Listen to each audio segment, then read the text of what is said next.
following video is brought to you by Luxury Playstyle. For the highest quality tokens you can find, these are full metal X-Wing compatible tokens and they are absolutely fantastic. They also have tokens for a lot of your favorite games, so be sure and check them out and save 15% by using code Crabbok VIP. Check out luxuryplaystyle.com.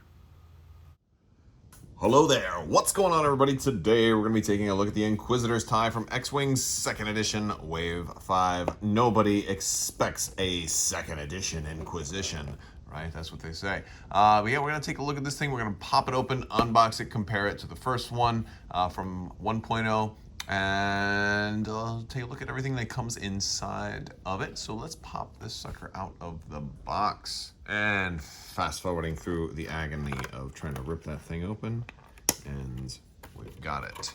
So here is our Inquisitor's tie in all of its glory, the V1.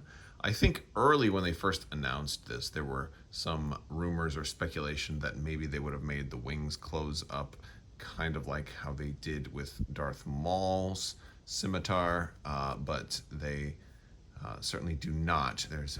I could force them to do it, but then that would ruin the video, because then I'd have broken yet another thing that I'm reviewing, because I have a tendency to do that from time to time. I like to just play around with things and kind of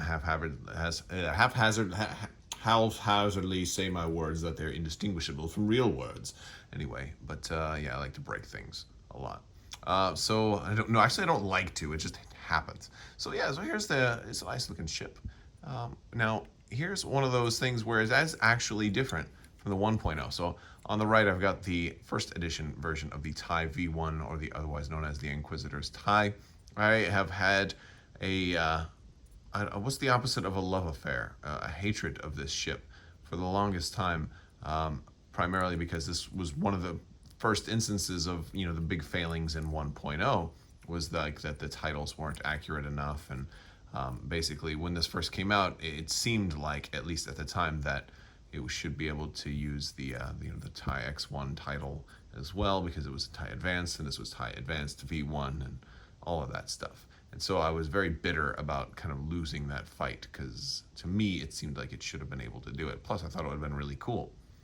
And as a result, I vowed never to fly this ship. But now in 2.0, it's a whole new ballgame. Now, when comparing these two, I'm going to say actually the 1.0 looks way better. It's got a much more of a wash on it. This one has like very, very little wash. I think it could benefit from a wash. And while the paint on the front looks a little bit better, the cannons look a little crisper, a little bit more pronounced. And some people might like the blue as opposed to the gray. I mean, I think it's cool to have both. You have a little bit of variety. Like, you can look at the back and you can really see, like, they kind of really skimmed with the wash on this one.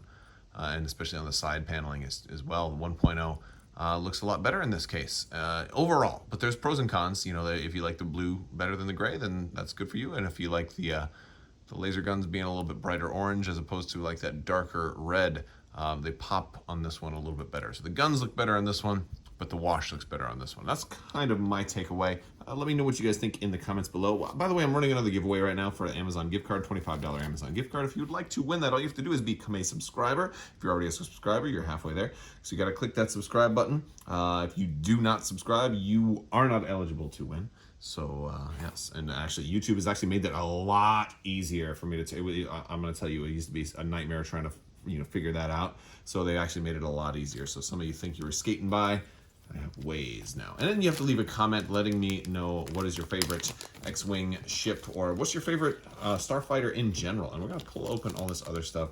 I would show you some of the cardboard, and then we'll take a look at the cards as well. So here is our cardboard that we're getting in here. The tie advanced V1 dial. There it is. And then we're getting some of our tokens and our Grand Inquisitor and our 7th sister and Baron of the Empire, and regular generic Inquisitor. It's nice to have a generic Force user for the Empire. Generic Force user is always nice, because the Force is a great ability in this game. And we're getting, of course, 3 Force tokens, 3 charge, and numbers of 10. So if you and the thing is, because I've been flying so many Republic stuff, I might have to pop these numbers in there, because I've been using the same numbers as a lot of other people especially when a new wave comes out. Everybody wants to use the latest numbers because they're at the top of your pile of numbers. So maybe I'll have to shuffle my numbers around a little bit. Let's take a look at the cards. All right, so first up we are getting the Grand Inquisitor, and then we're also going to be getting the Seventh Sister. We're also going to be getting Baron of the Empire. We're also going to be getting generic Inquisitor, which is also nice. And I'm actually kind of curious why, with all of the pilot options that we get here, Grand Inquisitor has 2 force, Seventh Sister has 2 force, Baron has no force, but Inquisitor has only 1 force. Why we get 3 force tokens here? Because as I look over to the upgrades, I see we get heightened perception. I see we get hate. I see we get predictive shot, proton rockets, and afterburner, which kind of has me wondering just a little bit, what is going on there? Why are we getting, why are we getting 3 force when, I mean, maybe it's just extra force for the heck of it because they had room on the cardboard. I'm curious why they're giving us 3 force when we can't use 3 force in this pack. At least not with what comes in the pack. Interesting. All right, and we've got our quick builds. So let's take a look at our quick build cards. First up, we got Seventh Sister with predictive shot, proton rockets, afterburners, and hull upgrade. So she's getting 2 mods there. We've got our generic Inquisitor with heightened perception and proton rockets. And now we've got our Grand Inquisitor with proton rockets, hate, and shield upgrade, and the Baron of the Empire with elusive, outmaneuver, and afterburner. So 2 talents, which is pretty cool. Pretty cool. Now, and of course we're not getting those cards, but I think are most of those available in the core set? I'm actually running a blank on if all of that stuff that's not there is available in the core set or not. I really wish they would change the way they do quick build cards and actually print what the abilities do, even if it's in really small print, or even if they did it on the back. Because honestly, the backs, what do you need this logo on the backs for? Is there a format where we're just like shuffling these cards and dealing them out to people? I don't get that. I really think quick build would be so much more useful if they printed out what the cards do on the back, or at least on the card. I'd rather even have just 1 card per. This way you have room to print all of the text. Let me know if you agree with that, if you think that would be more useful, because I honestly hate having to dig out, because you need to have the cards ready. I especially do in second edition, since I had so much of that first edition knowledge, and it's all been kind of washed away. So I'm always having to reference the exact wording on cards, and I would really love a format where I just didn't have to pull out any cards. I think it would be a lot of fun to play that way, where you'd only have to pull out the quick build cards, and it'd make it a lot easier to actually, because they're not that quick. If I've got to pull out all of those cards, it's not a quick build, right? Unless we eventually get to the point where everything is 100% committed to memory, exact wording. And I don't know if I will ever be there, because there's always new stuff coming out. There's always a new quick build. So I don't know. All right.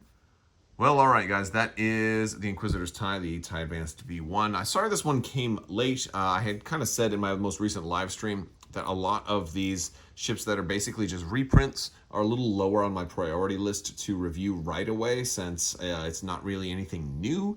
And so that's one of the reasons why it's lower on the priority list. Plus, it gives me an opportunity to shop around and go to different stores in my local area and support my local game stores by kind of varying my purchases, a little bit here, a little bit there, and this way I don't have to get them all right away on the same day. And launch day also makes it a little easier on me, because when you get a whole wave at the same time, it becomes expensive. But did want to get this. I had a couple other people ask me about the Inquisitor's tie as well. So this one and the Jump Master were kind of a little bit later in the schedule, but you know what? They're here.